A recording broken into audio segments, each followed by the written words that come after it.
Саламатсыздар ма, құрметті оқушылар? Дене шынықтыру сабағы бойынша онлайн сабағымызды бастаймыз. Сабақтың тақырыбы тоғызқұмалақ ойында атсырау және тұздық алу.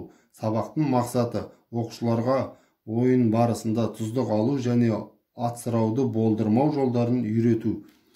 Тоғызқұмалақ ойыны барысында тұздық алу деген болады. Жүрген ойыншы ең соңғы құмалағын қарсыласының екі құмалақ жатқан отауына түсіріп, 3 құмалақ етіп алса, бұл ойыншы тұздық алған болып есептеледі. Тұздық алудағы мақсаты әрбір жүріс сайын отауға түсетін құмалақты өзіне алып отыру. Яғни 9-шы отаудан тұздық алуға болмайды. Ойын барысында тұздық бір-ақ рет алынады.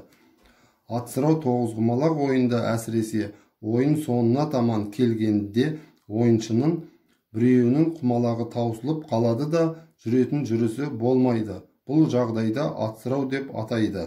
Ойынның айла тәсілін ойыншы өзін атсырау жағдайына жеткізбеуге тырысады. Сен білесің бе тапсырмасында берілген сұрақтарға жауап беріңіз. Үй тапсырмасы: тоғызқұмалақ ойыны туралы ақпараттар жинақтап, сұрақтарға жауап жазып жіберіңіздер.